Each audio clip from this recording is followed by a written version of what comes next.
Our question to say, did you say this or not? She says you had this conversation. You say you didn't say it.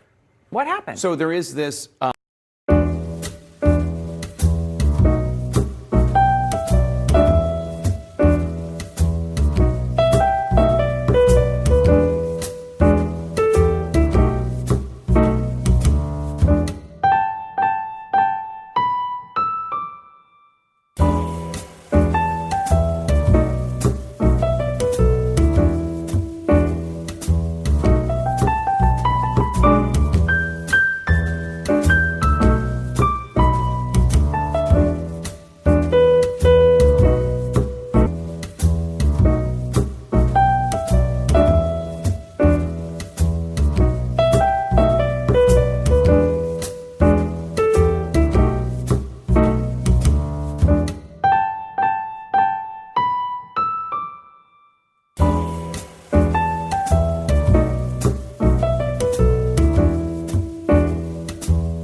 is truth in journalism, where brave men and women gave voice to the voiceless. But then the corporations bought the journalist, poisoning the news that we are fed. With those tainted sources, all we ever ate was a steady diet of status quo.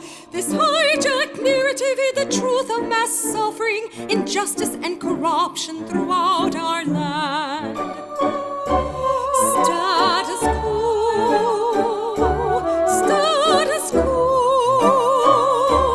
status quo, status quo. To expose this shift to oligarchy came a band of honest journalists. They left the studio and hit the streets to give the microphone back to the people. From sea to sea, the people were empowered to share their truth. Their voices no longer stifled, reclaimed their power. Join the media revolution now.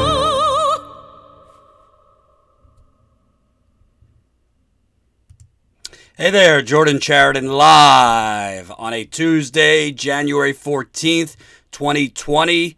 We are less than 4 hours away from debate night in Iowa. I think it's the most important debate in the primary. It's the last debate before the Iowa caucus.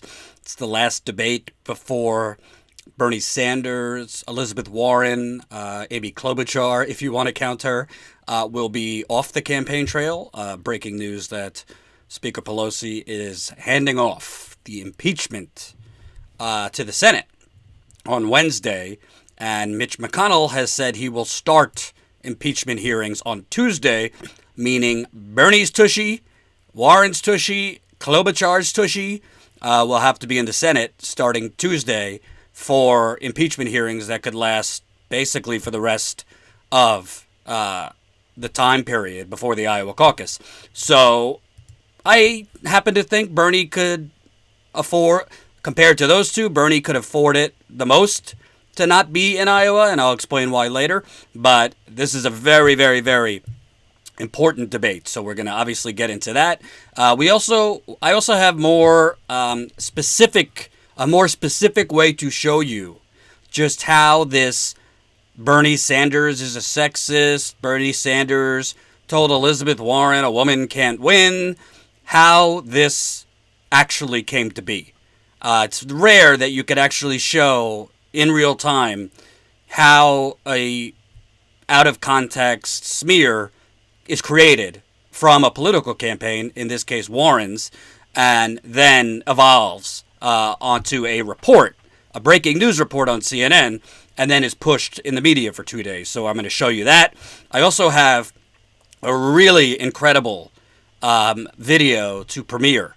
It's almost like a mini documentary from our time in South Bend to show you, Pete Buttigieg has said how his 1,000 homes in 1,000 days, 1,000 houses in 1,000 days, how this was his shining achievement. Well, we took a little guided tour of the parts of South Bend, Indiana, Pete Buttigieg demolished. Shocker, black and brown communities. And we're going to show you what a shining achievement this was. Jamal, who's a freelance editor for us, has been working day and night to get this video done. So we'll have that for you. So we got a lot to discuss. Remember, smash that like button. We got 300 people watching. Only 150 of you have smashed the like button. It's a thumbs up button right under the video. More people that press that like button, the more people that will see the live stream. Yesterday we had over 1,000 live viewers, which is great for us. So let's keep going. Please press that like button right under the video, the thumbs up. Also, if you could be so kind, join our text list. That's all you got to do is text 474747, enter Coup, C-O-U-P. We will send you a text this evening. It might be a little bit late when we go live after the debate. We will be live after the debate, so we'll have a double whammy today. Really, really important to grow our text list because YouTube doesn't most of the time does not notify you when we're live. Follow us at Status Coup on Periscope. We're live right there. On Twitter. We are live right there now. Follow us on Twitch. That's twitch.tv/Status Coup. And join our email list. That's statuscoup.com. Enter your email. And, so close. 7 members away from 800. So if you've been on the fence, you could sign up today, statuscoup.com/join. We had a great members call last night, and we have another members call coming up at the end of the month. And for those that couldn't make the members call last night, we had a couple people email. It is a recording, so we're going to post it in full for members who couldn't make the call on our website. Members only, though, so you got to sign up if you missed it. Statuscoup.com/join. I would say, Jen, did we give away too much information that we probably shouldn't have last night?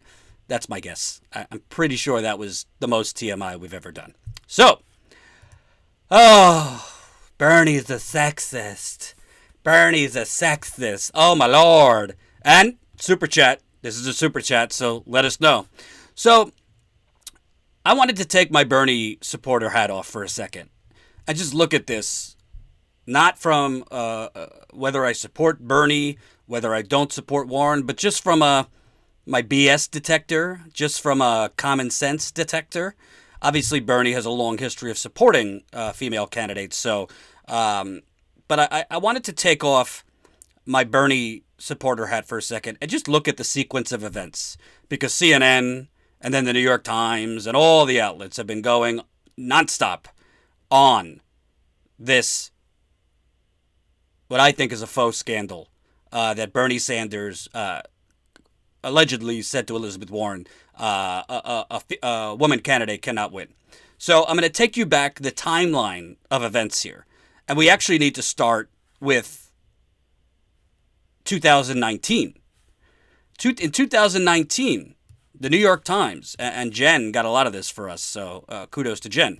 In 2019, the New York Times reported, Sanders and Warren meet and agree they are both probably running. This is from, not 2019, December 2018. Senator Warren, Senator Bernie Sanders met Wednesday night at her condominium, blah, blah, blah, blah, blah. Only the two senators were present, and they stated that this became abundantly clear, that they are both seriously considering seeking the nomination in 2020, but neither Miss Warren nor Mr. Sanders sought support from the other or tried to dissuade the other from running, said officials familiar with the meeting. When that is officials familiar with the meeting, that means Elizabeth Warren's advisors, Bernie Sanders' advisors. They were the only two people in the room. Who would be the people familiar with the matter that would tell the New York Times what was discussed? Elizabeth Warren's advisors, Bernie Sanders' advisors. Okay? Key part of this.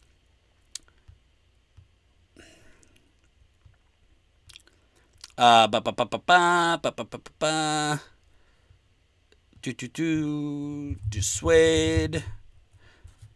But neither Miss Warren nor Mr. Sanders sought support from the other or tried to dissuade the other from running, said the officials familiar with the meeting. So again, this is right after the meeting, December 2018. You got Elizabeth Warren's people telling the New York Times what were the details of this meeting. You have Bernie Sanders' peoples telling the New York Times what were the details of this meeting.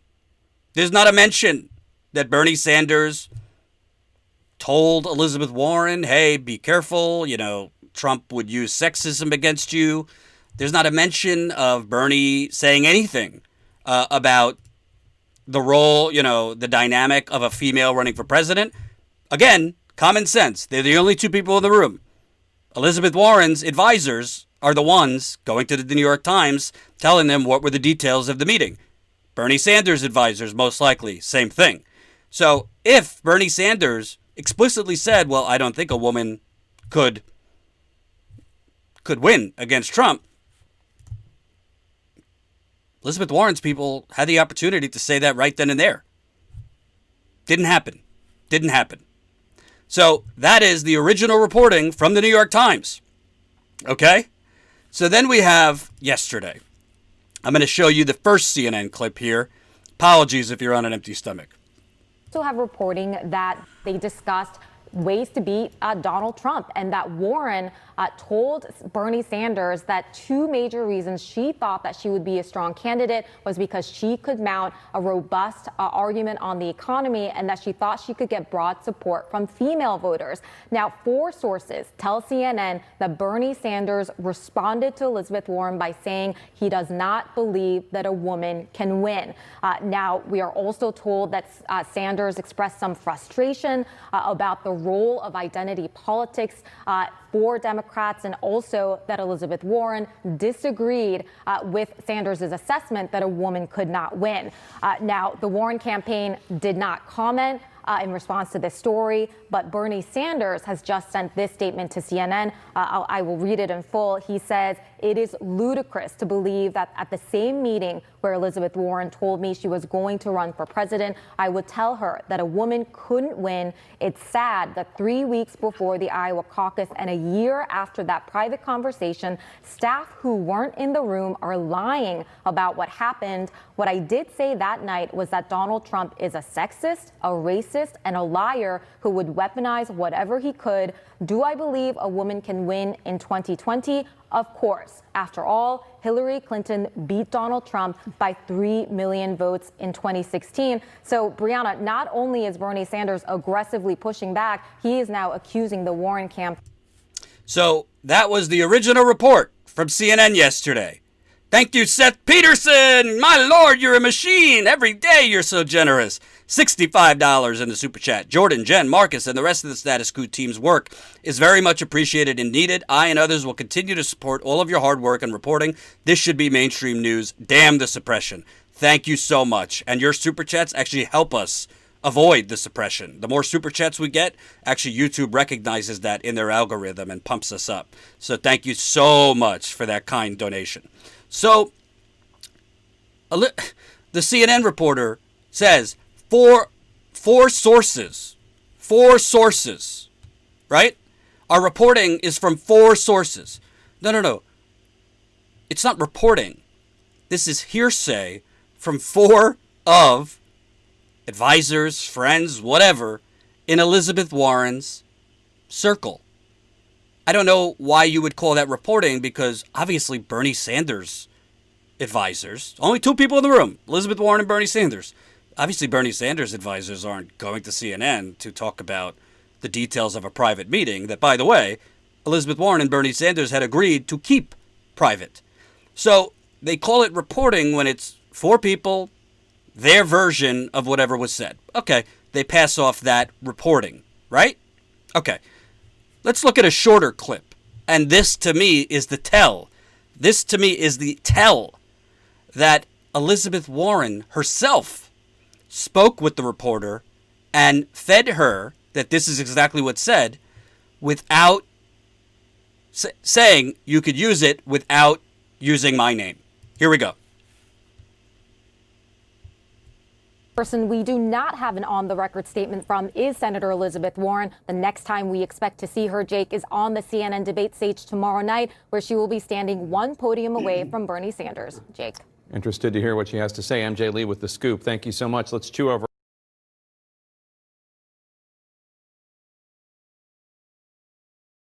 So that might seem like nothing to you, but to me, and I think Jen would agree, and thank you, Anzu Mazaki, $1.99 in the super chat. Every video on Warren has 1,200 like-dislike ratio. 1 to 2,000 like-dislike ratio.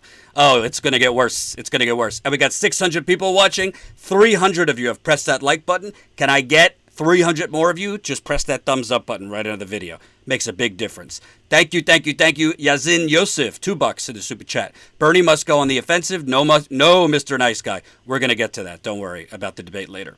So there was a key phrase used by that reporter. And if you work in journalism, you know what this means. In journalism, you have on the record, which is just what you say, I'm going to report on the record, and the person agrees to it. Then there's on background, which means you could use what I'm telling you, but you cannot attribute it to me. So if Jordan tells Jen something, Jen could report it, what I tell her, but can't use my name. Okay? That's on background. And then there's off the record. Okay. So the reporter just said the only person who hasn't spoken on the record, the only person who hasn't spoken on the record is Senator Elizabeth Warren. What she's saying there, and if you watch close enough, Jake Tapper was smirking. Elizabeth Warren and I, the reporter, just so you know, that reporter is CNN's reporter dedicated only to covering Elizabeth Warren on the campaign trail. She's been traveling covering Warren for months and months and months. She says the only person who hasn't spoken on the record is Elizabeth Warren, meaning Elizabeth Warren did speak with this reporter on background. It's common sense. That's why she's saying the only person who hasn't spoken on the record is Elizabeth Warren. When you see in written stories, so-and-so did not speak to the New York Times on the record, usually that means they probably spoke on background.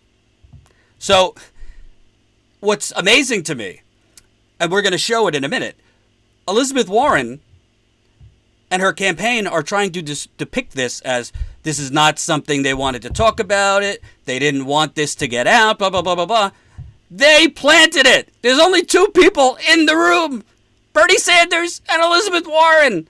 How dumb do they think the American public is? Bernie Sanders' people isn't going to CNN to describe what was talked about. So you have a CNN reporter who is just a useful idiot for the Elizabeth Warren campaign. Elizabeth Warren's campaign is desperate, and I'm about to show you why. Excuse me, this is how status quo rolls, but we don't have a lot of staff. Actually, we only have Jen and I, and Colin helps us part-time, so we don't always have every graph ready to go by the time the live stream starts, but I'm about to show you a few graphs that show just how desperate Elizabeth Warren is. And when you see this graph, you're going to understand. You're going to understand just why is Elizabeth Warren, frankly, destroying her campaign and possibly political future to do this. There's no benefit for Elizabeth Warren. I think it's already backfiring. Sorry, but the screen's about to go black because I have to load the graphics, but it'll be worth it. Here we go. So you have Elizabeth Warren. Here is Elizabeth Warren's slide in Iowa as it loads in Iowa. Sorry, we're not 60 minutes. I wish I had this loaded early, but we don't have enough staff. Join us as a member to get more staff. So right here is some graphs we compiled. You have beginning of October. Here's a CBS YouGov poll. Elizabeth Warren's at 22% in Iowa. Then you move to the beginning of November. Elizabeth Warren slides down to 16% in Iowa. It's a big drop. What happened between beginning of October, beginning of November? Elizabeth Warren starts moonwalking faster than Michael Jackson on Medicare for All. Then you move to the beginning of December 2019. She slides to 12%. This is from Emerson. Then you move to the end of the year. She goes up a tick, 16%. CBS YouGov. Then this, I think, end of last week, 15%. Monmouth University. That's 22% down to 15% in the first state. And by the way, Elizabeth Warren's campaign was the first campaign to staff up in Iowa.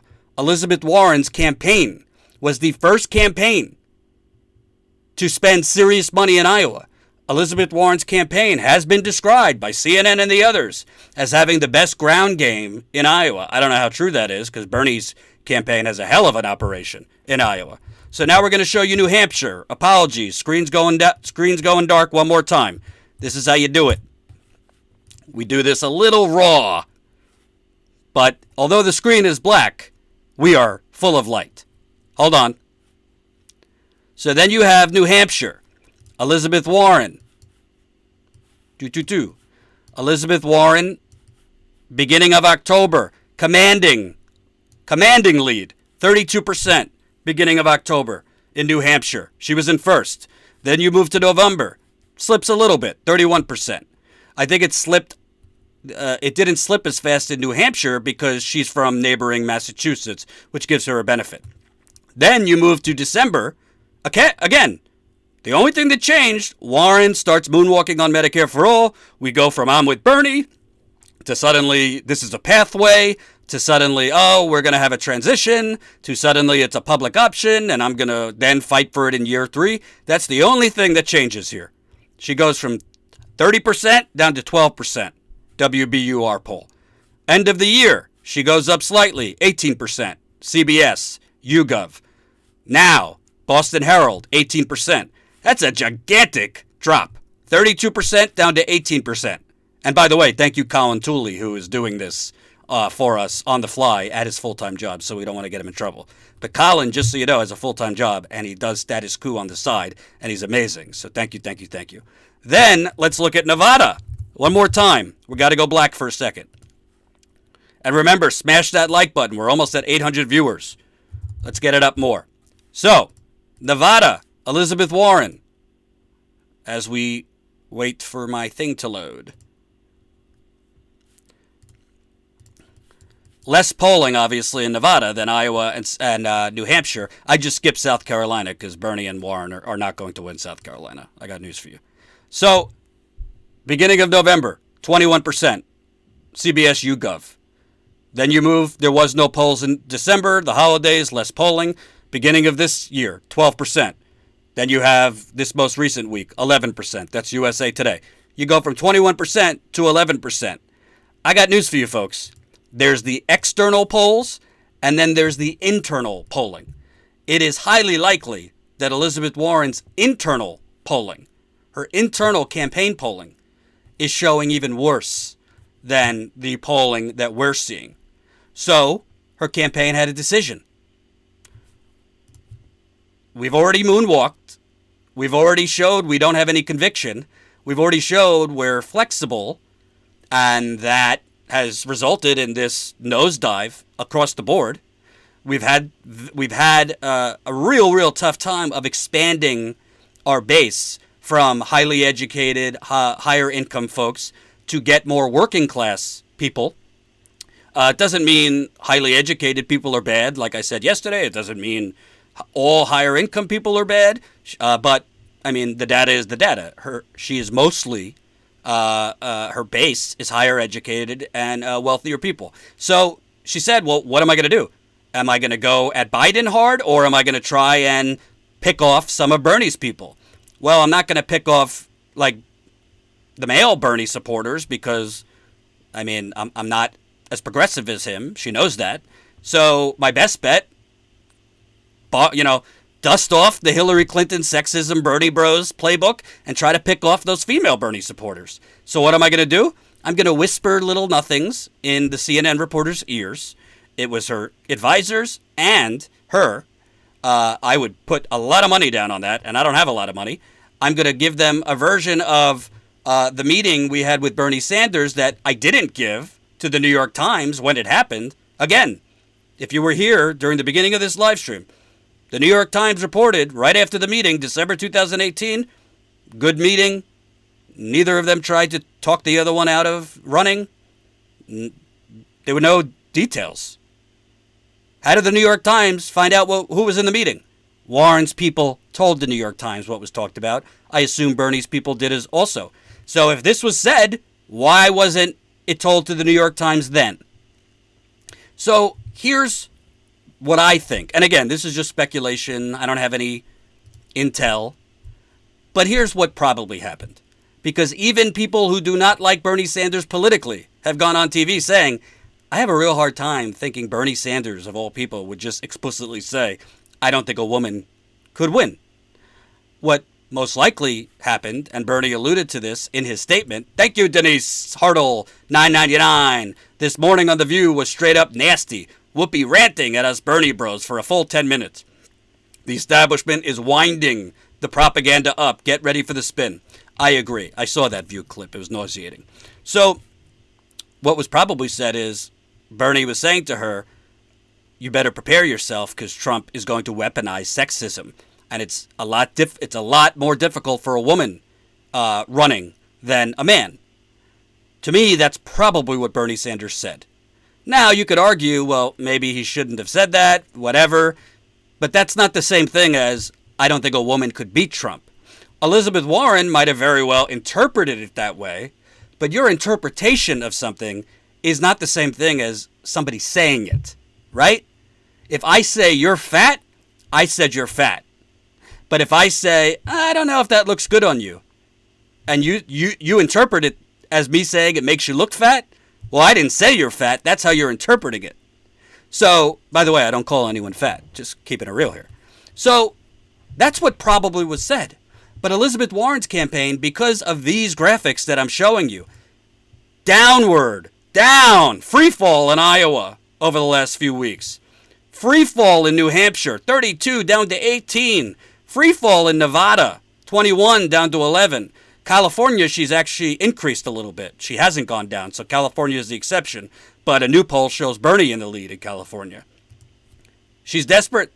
So she takes, however she interpreted what Bernie said, and she and her campaign spin it that Bernie actually said he doesn't think a woman could win. And then you plant it with that CNN reporter. Then the CNN reporter reports it as this is what was said. Then, again, she goes on and says what I just explained to you. Warren hasn't commented on the record. Person we do not have an on-the-record statement from is Senator Elizabeth Warren. The next time we expect to see her, Jake, is on the CNN debate stage tomorrow night, where she will be standing one podium away from Bernie Sanders. Jake. Interested to hear what she has to say. MJ Lee with The Scoop. Thank you so much. Let's chew over. And then the reporter who spins off hearsay as fact. Then she goes on and says the only person who hasn't commented on the record is Elizabeth Warren, meaning, oh, Elizabeth Warren has commented just on background with no attribution. Then Elizabeth Warren's campaign, they thought this would be a really good thing. They probably didn't think Bernie Sanders was going to come out as fiercely to deny it. They probably didn't think that Bernie Sanders' campaign manager would outright call it a lie. They probably didn't expect the outrage online. They probably miscalculated. Wait, gee, Elizabeth Warren politically miscalculating? Go figure. Is that a pattern? They probably thought, including female Bernie supporters, were going to be outraged. And when they saw not the case, that's when she came out on the record. And what is she going to do? She has to confirm the lie that she spun. But what's so amazing to me, look how the CNN reporter described it today on CNN. Person we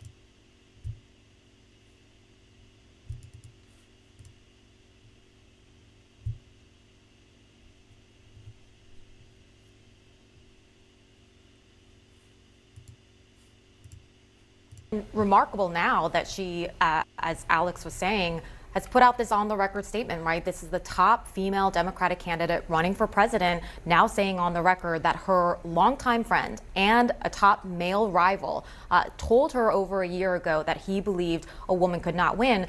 As to how this is going to play out tonight, though, I think it is very different to put out written statements versus when you are a few feet away from each other. They're going to be separated by a single podium. It is going to be Joe Biden standing between Bernie Sanders and Elizabeth Warren. And I think based on the statement that we saw from Warren last night, even though there was that key sentence that said, I thought a woman could win, Bernie Sanders disagreed, the rest of that statement really emphasized the fact that they have been friends and allies for a long time, that they have a shared vision, that they have worked together for a long time. I think that really foreshadows that she is not interested in talking about any more about this private meeting than she already has. But they're going to be separated by a single podium. It is going to... Wow! Remarkable! So here's the sequence of this manufacturing consent, okay? Elizabeth Warren and her campaign plant hearsay with that woman, MJ Lee, a reporter for CNN, who covers Elizabeth Warren all across the country. She's dedicated to covering Warren. As such, she's been traveling for months, only covering Warren. You establish relationships with Warren's advisors. You probably had breakfast with them at the hotels here and there. That's how the campaign trail works. I've seen it when I covered Bernie, Trump, and Hillary in 2016. Reporters and these advisors get very chummy. I did not. So Elizabeth Warren's campaign, her advisors, go whisper in your ear, hey, Bernie Sanders said this to me in a meeting over a year ago. You then take 4 people. It wasn't good enough to have 2 Elizabeth Warren advisors tell you this, so you made sure to get 2 more people on Warren's campaign to tell you this. Then you report it as fact. You say, but Elizabeth Warren hasn't spoken on the record, even though you already spoke with Elizabeth Warren on background, meaning you spoke with her on background. You could use what she tells you, but not say it came from her. And then, remarkable! Now Elizabeth Warren is confirming the story that she planted and I just regurgitated.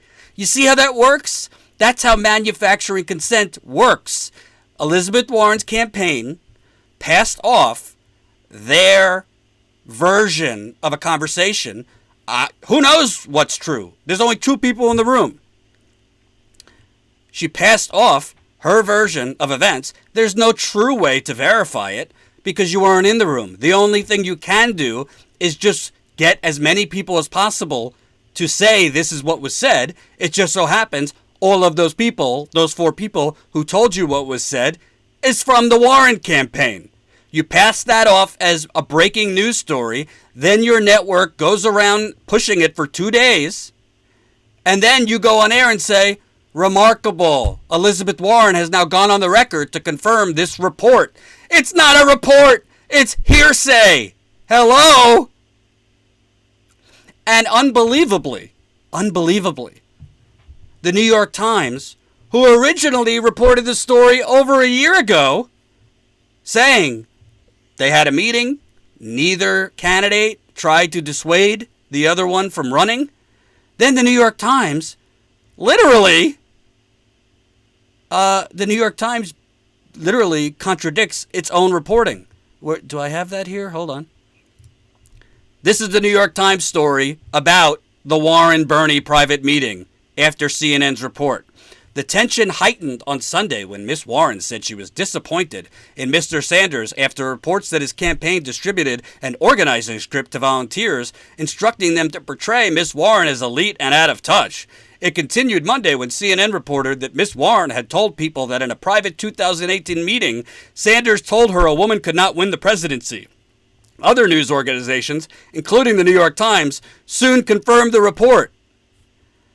How did you confirm the report? You just went to the same 4 people from Elizabeth Warren's campaign who told CNN this version of events, and you got them to tell the same thing to you, and that's confirming the report? And if you confirm the report, don't you have to then retract your original report that described the meeting as nothing to see here? The meeting, neither party tried to talk the other one out of running. There was no mention in that original New York Times report of sexism coming up, challenges of a woman running. This is how manufacturing consent works. And I'm not saying this as a Bernie Sanders supporter, because if Bernie Sanders actually said that, and again, there's no way to confirm it. That's the truth. There's no way to confirm it. But who am I going to believe on what literally was said? Bernie Sanders, who you could like his policies, you could dislike his policies, but he's not known as a liar. Or frankly, and I don't talk about this a lot because I think there's worse things about Warren, somebody who literally made up that she's a Native American to get work and rise up in her career. I mean, that's the truth. Bernie has been diplomatic and not used it. Other candidates have been diplomatic and not used it. But Elizabeth Warren, literally, it's not embellishing. She made up that she's Native American to get prestigious teaching jobs and to move up in her career. Who are you going to believe? I'm not saying this is a supporter of Bernie or a detractor of Warren.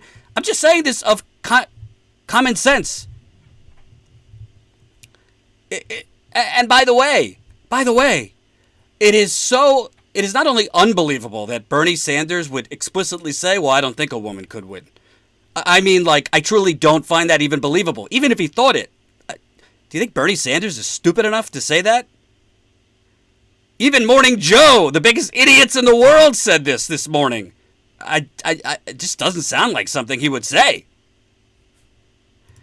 But Bernie Sanders has a long history, not only of saying women should be president and it's time for a woman president, of actively supporting Elizabeth Warren.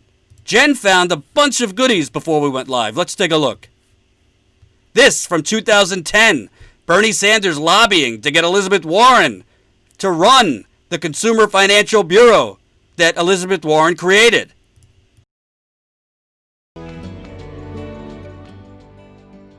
I think most Americans believe that the Wall Street reform bill signed into law yesterday by President Obama is a step forward in the right direction. But I also believe that most Americans feel that given the outrageous greed, the recklessness, and the illegal behavior on Wall Street, which caused the horrendous recession that we are currently fighting our way through, that it is absolutely necessary that we have a strong, smart consumer advocate who will look out for the needs of ordinary people as the head of the Consumer Financial Protection Bureau. The American people want someone who is prepared to represent them vigorously and someone who, when appropriate, is prepared to stand up to the very powerful special interests on Wall Street, who have fought so hard for so long against any meaningful consumer protection. It is clear to me that Professor Elizabeth Warren is that person. Number one, she understands what this Consumer Financial Protection Bureau is all about because doesn't sound like a sexist to me. Then you have Bernie Sanders on Dylan Ratigan's show on MSNBC, circa 2010. Again, Jen found this. Here we go. I'm great. How are you? Very good. So I want to split this into two different things. One, Elizabeth Warren and her role at the CFPA. Forget whether the CFPA will be effective or not. She obviously is the person you have been wanting. How do you feel about the current decision? I think at a time when the American people are profoundly disgusted with the crooks on Wall Street and the huge ripoffs that Wall Street is perpetrating against the American people, I think millions of people are feeling better today that at least they're going to have a brilliant and aggressive advocate on their side in terms of Professor Warren. I've known Elizabeth for many, many years. She is smart, she is tough, and I think she's prepared to take on Wall Street, and I applaud President Obama for giving her that position. If you were to look at the choice, the way it was. What a sexist pig that Bernie Sanders is, right? Then, Bernie defending Elizabeth Warren again, here in 2017, when Elizabeth Warren was shut down from reading a letter from Coretta King. Here we go. Senate. And the American people expect from us a vigorous debate on the important issues facing this country. And the idea that a letter and a statement made by Coretta Scott King, the widow of Martin Luther King Jr., at the United States, a letter that she wrote, could not be presented and spoken about here on the floor of the Senate is to me incomprehensible. Let the American people judge. And this is how it goes. Mr. Chairman and members of the committee, this is from Coretta Scott King. Thank you for allowing me this opportunity to express my strong opposition to the nomination of Jefferson Sessions for federal district judge. That was Bernie Sanders reading the letter that Elizabeth Warren was not able to because Mitch McConnell shut her down. I'll tell you, Bernie Sanders has been loyal to Elizabeth Warren. Elizabeth Warren, not so much. Not so much. Thank you, Kush Renata, $5 in the super chat. Whoopi said the libs could do it, either with us or without us, Bernie voters. Curse word must get Biden brain because she's forgotten about 2016. Get the beep out of here. Thank you for that colorful super chat. Alex G, $4.99. Linda Sarsour, organizer for the massive women's march, defended Bernie. I did see that. What else do we got? TCB 101. So true. You're the man. Thank you, TCB 101. Keep the super chats coming. By the way, We got almost 1,000 live viewers. 649 of you have pressed that thumbs up button. Can another 350 people just press the thumbs up button right under the video? It makes a huge difference. So, don't forget, folks, when you think it's Elizabeth Warren and it's only Elizabeth Warren's campaign doing this, there's always the DNC right behind. The DNC has been pretending to be a neutral arbiter. Well, let's take a look at who the DNC put on CNN today and what she had to say. Oop. Wrong one.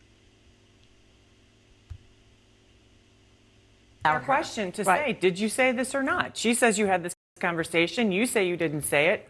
What happened? So there is this, I'm going to try again, because again, Sanders doesn't have any supporters at this table, so I will play the role. I can jump in. But here's the idea. Here's an argument.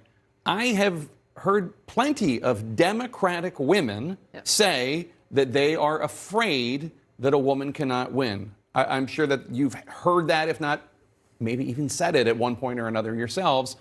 Sanders has his certain blunt style. Maybe it came out wrong. Is that possible? Well, I am willing to believe a lot of very bad things about Bernie Sanders. Actually, it doesn't ring true to me that he would genuinely believe that a woman could not run and win as president. He got clobbered by Hillary last time around, so he's experienced this before. He doesn't seem to know that yet. But, so that doesn't ring exactly true to me, and I think he likely could have been handicapping the race in a very clumsy way. The other thing is, these folks are going to fight each other. It's like going on The Bachelorette and expecting to find friends. That's not what they're doing here. They're looking for votes. They're competing against each other. And he should make the point, frankly, look, there were two people in the room, and my colleague, Senator Warren, has a history of stretching the truth, and one of her largest lies, her actual DNA contradicts her. So another issue. Ooh, low blow, except she pretended to be a Native American. So you want to? That was the low Just blow. very quickly, here's the thing, though. It's not just about what may or may not have been said in this conversation. Bernie came into this race with a bit of a legacy. The Bernie bros were known to have been horrible to women online. I know plenty of women who would say things like, there were secret groups of women who didn't want to have to deal with the Bernie bros, so they didn't want to engage online. And the Bernie bros, again, they're pretty obnoxious, and they're very sexist and misogynist. So part of it is, it's part of the reason why when he endorsed Cenk Uygur and then had to pull that back because of those comments. He did come in with an impression, and a lot of women still feeling pretty raw from 2016 about the fact that, he didn't stand up for Hillary or have her back or campaign for her, I think, as vigorously as he could have. But also, he never really took on the Bernie bros and said, let's calm down a bit. No, that's not true. I interviewed him, and I did ask him about the Bernie bros, and he said nobody should be saying things like that. Nobody should be saying things like that. But that's not the same thing, Jake. That is not the same thing as saying you should not be threatening people. You should not be. When it comes up, he mostly ignores it. But you're right. When confronted by a respected journalist, he says the right thing. Really, and I'm going to. This is identity politics. People of color. He doesn't really engage women. He doesn't think about. He thinks in country that way. He thinks in terms of class. That's not in terms. So, first of all, you gotta love how Jake Tapper says, well, there's no Bernie supporters here. So, well, why don't you book somebody who supports Bernie Sanders? Maybe you have a little power as a multi-millionaire anchor on CNN. I'm pretty sure you could say to a producer, hey, invite a Bernie Sanders supporter on. So it's not just a bunch of DNC Hillary Clinton people here. But I digress. Who was that on Jake Tapper's panel? Bernie Bros, even though Bernie Sanders, by the data, has the most diverse, by gender, by race, coalition of any candidate. The Bernie Bros. Who was that? Oh, that just happens to be Karen Finney, who, by the way, was a top communications person and press secretary at one point for Hillary Clinton's 2016 campaign. Just the same Karen Finney, who DNC chair Tom Perez, knowing his values, announced as senior advisor to the DNC in June of 2018. The same Karen Finney that, as a consultant, was awarded $10,000 from the DNC just last year. Was that disclosed by Jake Tupperware? That literally the neutral DNC has its senior advisors, consultants that it is paying, going on Jake Tupperware's panel, and this isn't the first time Karen Finney, who's a Hillary Clinton advisor, is bashing Bernie Sanders. How's that for neutrality? CNN, I mean, they don't disclose when they have military commanders on that have private defense contract connections, private intel, private security connections, and then push for wars. They don't disclose that. They don't disclose when they have lobbyists on. They don't disclose when they have paid DNC advisors on. This is news. And by the way, of course, any candidate, whether it's Bernie, Biden, anybody, of course there's going to be people on social media that support the candidate that may cross the line from time to time. You can't wrap that around the candidate. It's social media. It's a cesspool. But from what I have seen, at least over the last 3 years, I have not seen this Bernie bro misogynistic, hateful thing. I've seen a lot of Hillary Clinton supporters use that as a shield around them to avoid having to talk about policy. I've seen a lot of Kamala Harris supporters use racism and sexism as a shield around them to avoid talking about policy and who they're taking money from. It doesn't mean that a Bernie Sanders supporter has never said a misogynistic, sexist thing in their life. Of course, there are supporters out there who have said that. By the way, Joe Biden just openly, publicly, this is not in a private meeting, Joe Biden just publicly, 2 weeks ago, said, well, you know, Hillary had to deal with sexism, so that won't be an issue with me.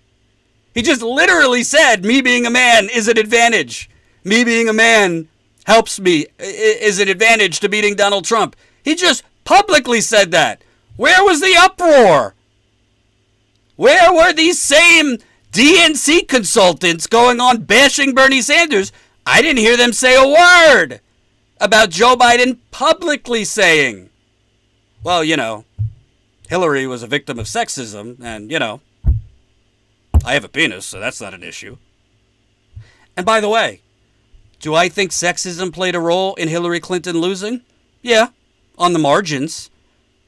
Do I think all of the industrial Midwest having their plants closed down, their jobs sent offshore, their entire the economics of their communities destroyed because of the neoliberal policies of Bill Clinton, Hillary Clinton, Barack Obama, and getting hoodwinked by a fake populist? Did that have a bigger impact than sexism?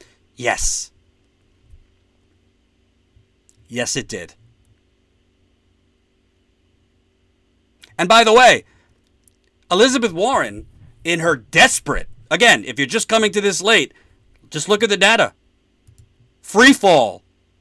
22% October, down to 15% in Iowa now. New Hampshire, 32% in October, down to 18% right now for Warren in New Hampshire. 21% November, 11% right now. She's desperate, folks. But in her miscalculation, she miscalculated, let me not endorse in the primary in 2016. If I endorse Bernie, it would somehow alienate the left. This is news reports. This is why she didn't endorse Bernie. Let me moonwalk away from Medicare for all. Let me just do everything in the middle, like I'm going to cancel student debt up to $50,000, which $50,000 of student debt is like a day in the cafeteria at most colleges. Most people have way more than $50,000 of student loan debt.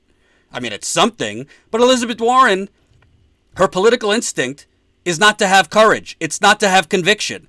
I'm not going to say anything about Standing Rock while Native Americans are being bloodied to death, tear gassed, grenades shot at them. I'll be quiet. I don't want to rock the boat and bring up this fact that I lied about being a Native American. So it's just unbelievable to me. And you want to know something? Again, I think it's highly likely Bernie Sanders in a conversation said to her, and it might have been before Bernie even decided himself if he was going to run, Just so be prepared. Trump is going to weaponize sexism. He is a sexist. He is a misogynist. Be prepared. And Elizabeth Warren might have genuinely taken that. Oh, he's telling me a woman can't win.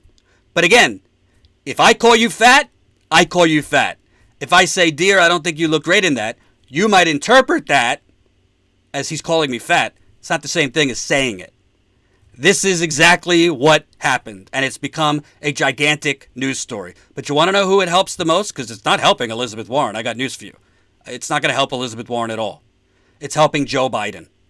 Because by Elizabeth Warren doing this, she is, for 2 days, again, before she did this, Bernie was actually making headway, attacking Biden on Social Security and him pushing Social Security cuts for 40 years, attacking Biden on his love of the Iraq War.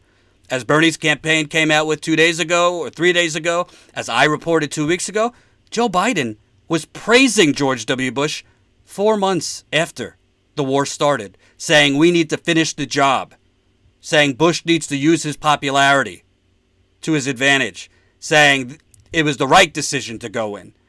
Yet Joe Biden has literally has John Kerry going around Iowa in a no malarkey bus, claiming he was against it as soon as the war started. This is the equivalent of Donald Trump saying I was against the Iraq war as soon as it began. I was against the Iraq war from the beginning, when he's on Howard Stern before it started saying, yeah, we should go to war with Iraq. It's a lie. Does Joe Biden lie as much as Donald Trump? Of course not. No one does. But he's lying. And at a time when we're on the brink of war with Iran, do you think it might matter to voters if Joe Biden can't even just acknowledge, I was wrong? It's one of the biggest shames of my life, but I learned from it. Joe Biden would have more success with voters if he just said that.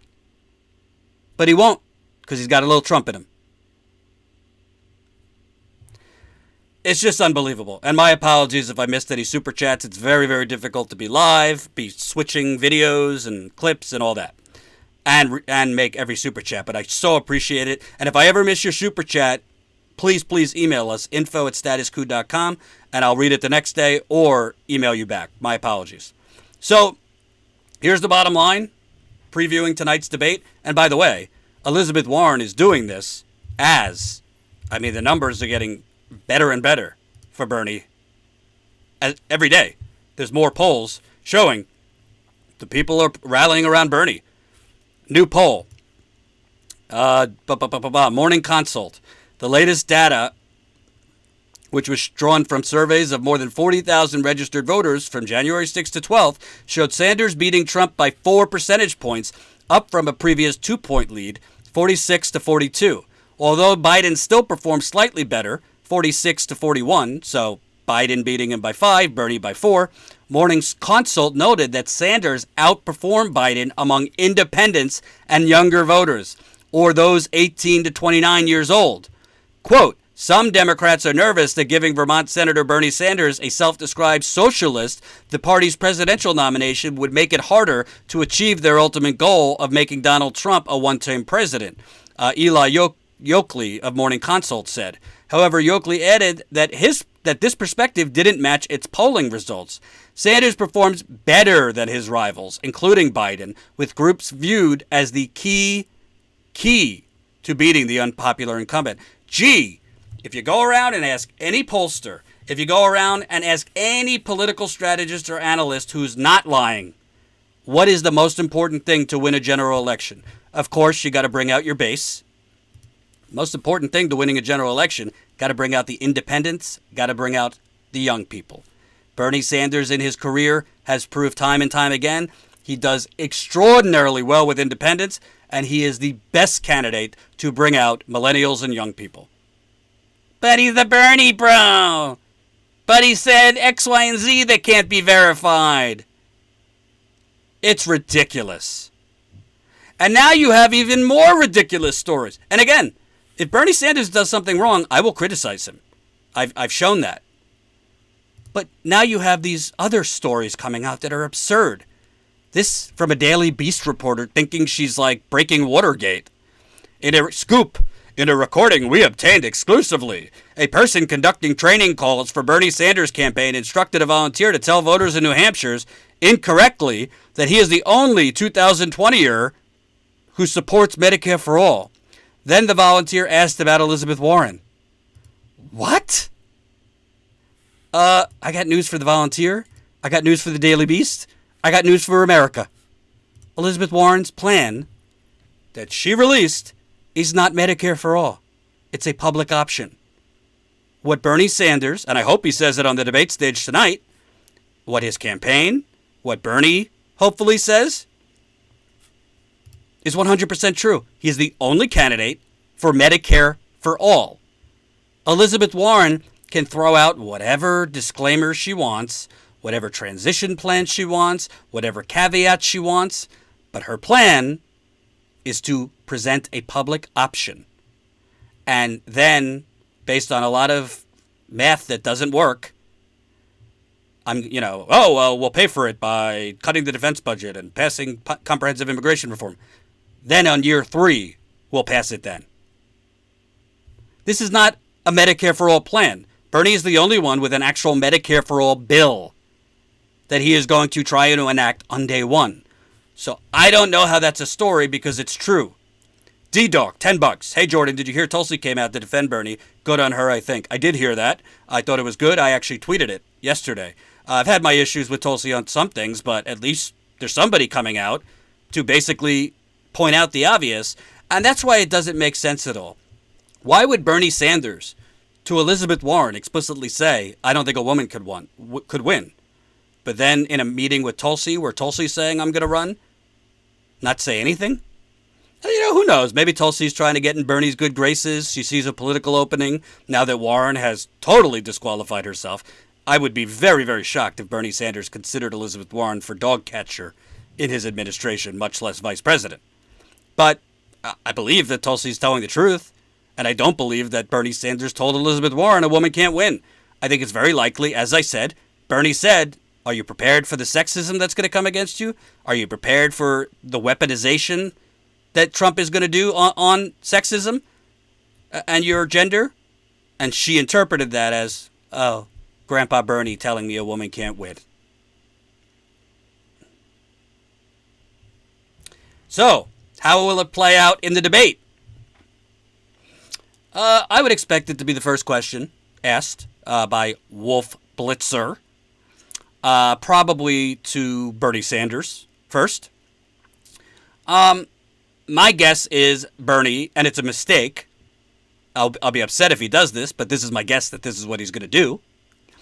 My guess is he's going to say, I have great respect for Senator Elizabeth Warren. We share a lot of the same goals. I'm glad that she ran for president. She's ran a really strong campaign. We have a fundamental disagreement on what exactly was talked about in that meeting, which we both had agreed would be private.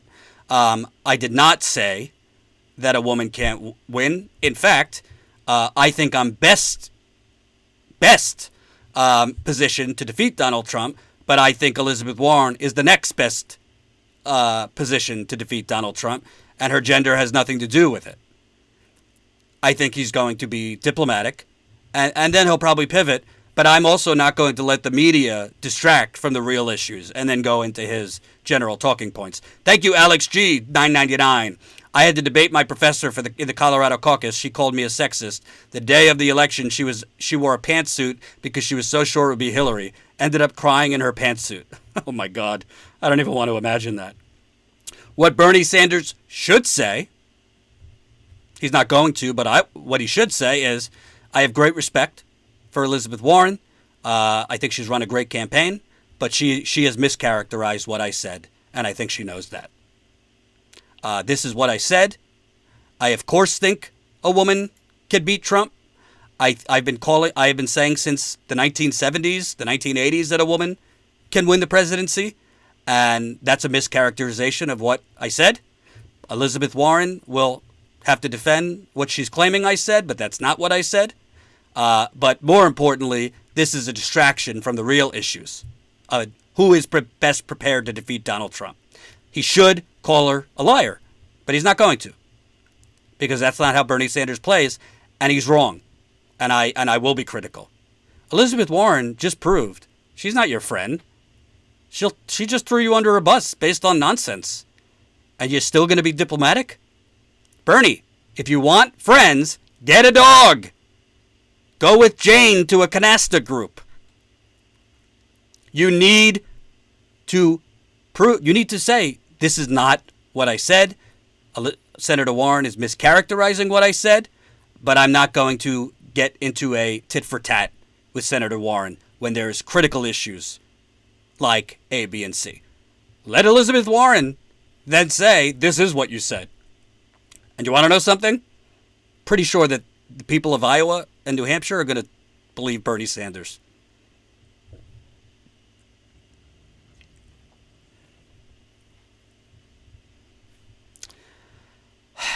Moving on. And we got 850 people watching right now. Please don't go anywhere. What I'm about to show you is the kind of reporting that only Status Coup does. What I'm about to show you is the reporting that you are making possible. That our members, however many we have now, I think a new one signed up since we've been live. And I had a great time with you, Jen, last night on the members call. And for members that missed it, we will make that call available on statuscoup.com. Members will be able to access that call. And boy, did I share too much. What we're about to show you is what real journalists do. I'm not saying I'm the best journalist in the world, but real journalists, you know what they do? They pound the pavement. They don't just regurgitate what candidates like Pete Buttigieg say. They don't just find the 3 black people in South Bend who support him, who ironically got major money from him, and say, look, Pete's got support in South Bend. You go on the ground, funded by you, we went to South Bend, and you speak with activists. You speak with residents. You speak with the families of a black man shot by police who weren't wearing their body cameras and killed. You speak with a mother whose son allegedly committed suicide, even though they didn't do an autopsy. The mother was not able to identify her son. He was shot when he's left-handed. The bullet went in the right side. He's left-handed, and he had a fractured right arm. Pete Buttigieg has said nothing about this alleged suicide that the family says could not have happened. But Pete Buttigieg and the affluent white people supporting him have basically, and I'm talking to you, Iowa, right now, Pete Buttigieg has basically staked his political career on the fact that his shining achievement was demolishing 1,000 homes in 1,000 days in South Bend, Indiana. Well, we took a driving tour of South Bend, Indiana. A resident took us around. That resident asked that, I'm not going to say he or she, that resident asked not to be featured in the video for reasons that I respect. But it was a resident who's lived in South Bend all their life, and this resident basically told me what I needed to know to then report to you. This, to me, if this would have been shown in the beginning, Pete Buttigieg would be licking stamps and licking envelopes right now, not running for president. Jamal, who's a freelance editor and camera person, has been freelancing for us, has been working on this for days. Take a look at what really happened when Pete Buttigieg demolished 1,000 homes, vacant and falling apart homes, and did nothing to repair them. Take a look.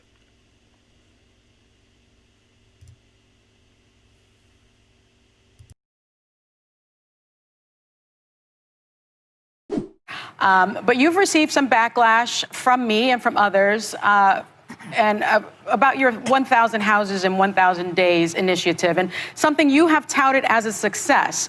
But the issue is it disproportionately affected African Americans in South Bend, and African Americans constitute 26% of the population in South Bend. And in fact, African Americans who weren't able to repair their homes lost their homes. They were either demoed or they were sold to white folks.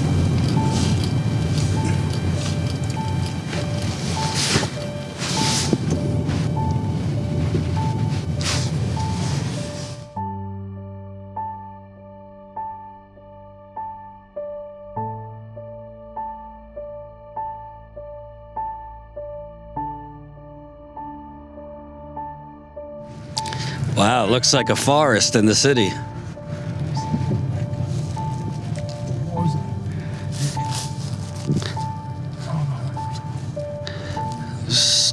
Empty lots. So right there you got beautiful museum and rebuilt castles, and right behind it you have fallen apart, empty lots, forests in the city. This is all under Buttigieg. And the streets, although you're not experiencing them with us, I can tell you they're not even. Look at this. Just looks like a war zone.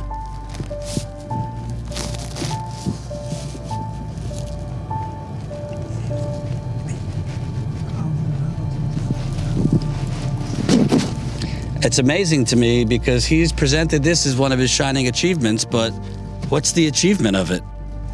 There's nothing to show for it. Behind me is a homeless shelter.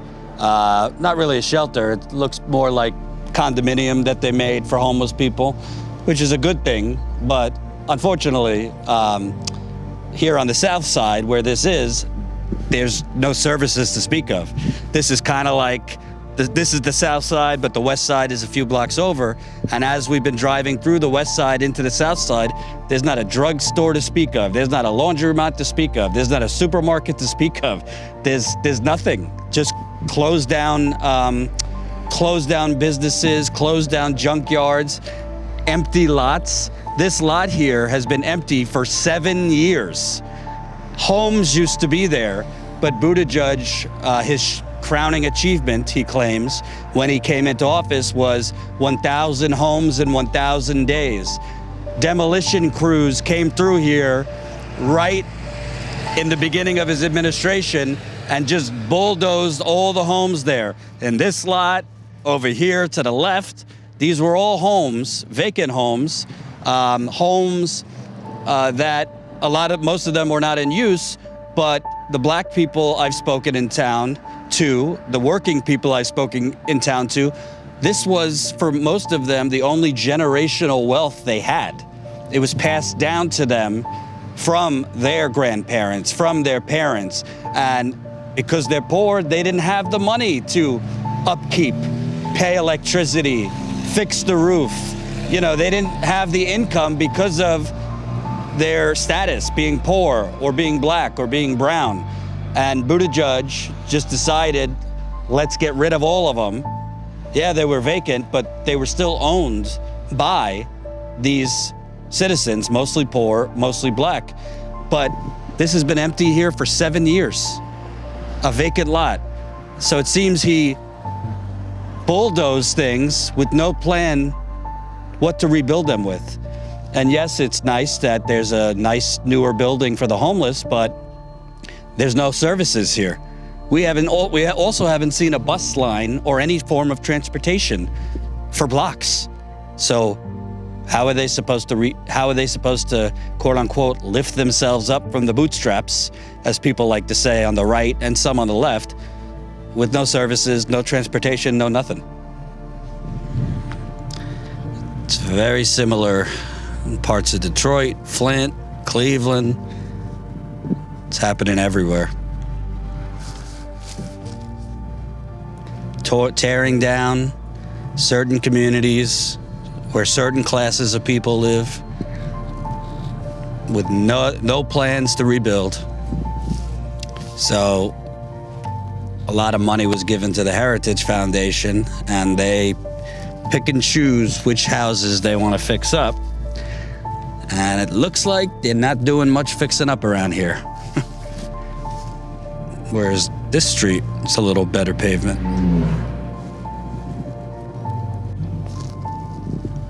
To my right is poor people's housing. So you got affordable housing on your right. But same story, not a lot of services around here. White folks. And the bottom line is home ownership is an American dream, and it's a way to close the wealth gap. And this has been a huge obstacle for African Americans. So what do you say to me and other African American voters about that initiative? Was that really a success? Yeah, so remember, this was an initiative on vacant and abandoned homes. By definition, no home was torn down unless it was already collapsing and nobody lived in it. There's this Maybe it was story collapsing going because they around couldn't afford to fix it. This is the one house that Mayor Buttigieg's administration forgot to bulldoze next to a vacant lot that's been vacant for 7 years. Here's more vacant lot where he bulldozed. Nothing rebuilt, just bulldozing homes that were owned by poor people, probably their one of the few things that was owned and passed down in the generations in their families, just bulldozed with no plan or even idea for replacement. Here's another business in the west side of South Bend that Mayor Buttigieg's redevelopment commission paid to leave. A lumber company made wood, other items like wood, used to be here, sensing a growing pattern of businesses, some of which were minority owned, that Mayor Pete Buttigieg's redevelopment commission, which essentially, city by city, you have these redevelopment commissions, which are made up of real estate types, big business, chamber of commerce folks, and they're really just that's just a fancy term for the gentrification demolition crew, where they're essentially giving tax abatements, tax giveaways, subsidies to big business to come in to their downtown areas and lure in bars, restaurants, retail, big tech, the bidding war over Amazon, for example, while they're actually paying on the other side of town, usually where black and brown people live and working poor, including whites, they're paying businesses that once stood here to leave and go, in this case, east to Mishawaka. Why would a mayor be paying to drive business out of town? Well, the only reason you would be paying to drive businesses out of certain parts of town where working people live, where black people live, is if you want to starve them of jobs and services. Picture's worth 1,000 words.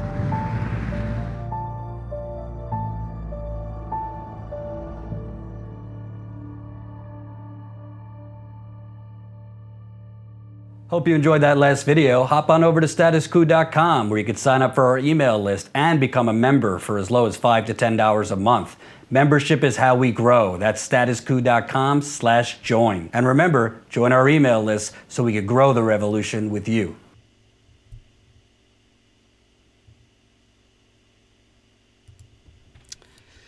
So that's just some of the footage we have. We drove around for 3 hours. And honestly, there's a lot of footage that we have that we didn't show there. We're probably going to make this into like a little mini documentary that will blow your mind. Pete Buttigieg literally demolished 1,000 homes. Yeah, some of them were a lot of them were falling apart, vacant. But like in other parts of the country, it's not like predominantly just deadbeat landlords who abandoned their homes. They can't afford to repair them. Instead of demolition crews, instead of bulldozers, he could have worked the city working with landlords and invested to repair roofs, repair doors. We didn't show it in this video, but there was also the issue of Pete Buttigieg's administration kind of forgot some minor details like lead and asbestos spreading through the air if you don't take the proper precautions when you demolish. We've spoken with many South Bend residents that have talked about the environmental toxins that were released because Buttigieg's administration, the whiz kid, forgot to take those precautions. Yet this is who CNN, corporate outlets like the Times, the Washington Post have propped up when they've had reporters there who could have done the same exact thing that we did. Just drive around, talk to residents, get the truth. I hope you saw it. I mean, it's so powerful and frankly depressing when you're actually there. You know, he thought this was a great thing. You know, somebody who lives off of data and balance sheets. Let's get rid of these ugly houses. Yeah, the fact that it'll just be a bunch of emptiness, whatever. And I only showed you one business. We stopped at least 6 businesses that Buttigieg's administration paid to leave, to go 7 miles down the road out of South Bend. Many of them were black-owned businesses. Why would the mayor do that? Why are you trying to push black-owned businesses out of town while basically giving land away to bring in wealth to restaurants and bars and lavish hotels to your downtown area? This is not Trump's version of racism that's very verbal. This is the quiet version of racism that the Democratic Party has been exercising for 30 years. The quiet economic racism. We'll pay you to leave if you're a business in a black community. We want to starve the black community of services. We want to shrink the population. We basically want to have this part of town secede. And we're going to pour all our money. We're going to give away tax credits, deregulation. We're basically going to pay you Chicago restaurants and all these nice restaurants so we could make a nice downtown area and bring in upper income white people to town. It's really, really disgusting. Thank you for the super chat. Christine Danielson, 50 Noke. Spread this. Damn good job. Thank you, Artificial Morphison. I missed your super chat. Sorry. Tonight, Bernie could just turn to Liz and say, you know I didn't say that. And I even asked you to run for president in 2016. When do friends do that? I don't think he's going to say that, but he should. You're damn right he should. But that's not Bernie's style. And it might be the reason he never becomes president, because he'll go up to a line, but not go beyond the line, even though Elizabeth Warren has literally thrown him in front of a megabus and then reversed on him. But Bernie won't, and that is his biggest downfall.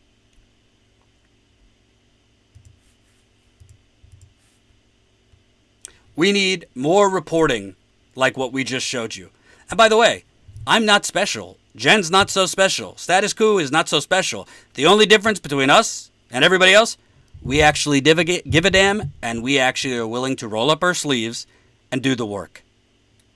It's not as glamorous. It's not as easy or as glamorous or as immediate to get clicks to do that kind of reporting, rather than to report on Trump and his tweets 24/7. But that's the kind of stuff that wakes more people up. You know, we had a member last night in our members call. I think her name was Denise, but I could be wrong. We had a member last night say, Jordan, your work and Status Quo's work is so important. And she referenced some interviews I did with Elizabeth Warren supporters recently. And she said, I showed those videos to some of my family that are Elizabeth Warren supporters. And they acknowledged that they were starting to see there's something wrong with that. And they were starting to see that there's something wrong in themselves. And they started identifying the supporters of Elizabeth Warren with themselves and saying like, oh my God, am I like that? Again, not because these supporters are highly educated, not because these supporters have a higher income. There's nothing wrong with that. But because these supporters of Warren that I were interviewing were frankly full of shit. And when you challenge them, the very same things that they were criticizing Bernie for, being unpractical, pie in the sky, blah, blah, blah, blah, blah, they didn't have a problem with that Warren's plans were a bunch of fairy tales, that Warren was not sticking to her guns. And she said, your videos were opening their eyes. Well, if we could do that politically, why can't we do that on social justice issues? Why can't we do that on the attack on black people and brown people and indigenous people and poor people? Visuals matter. The more people that see that video, the more people that see what And Pete Buttigieg is just a dime a dozen gentrifier. He's not the only one doing things like that. But the more people that see that these white, affluent, educated, wealthy servants for the donors like Pete Buttigieg look at black people and look at poor people as just numbers on a balance sheet, and how do we get rid of them? Yeah, I'll build a homeless apartment complex. Put it on this side of town. Oh, there's no bus line. Oh, there's no supermarket. Oh, there's no laundromat. Oh, there's nothing there. Oh, well. This is the kind of stuff that CNN will not show. The New York Times, who has quadruple times 20 the resources of us, will not bother to do. If you got $5 a month, we could do a lot more of that. But we need your help. I would love to be able to get more money to travel. I would love to be able to hire another reporter. I would love to be able to get better tech and get better help, more help, so I don't miss any of your super chats. Remember, Jimmy has a wonderful studio. He's got Steph with him and Ron, who could help him keep up with super chats.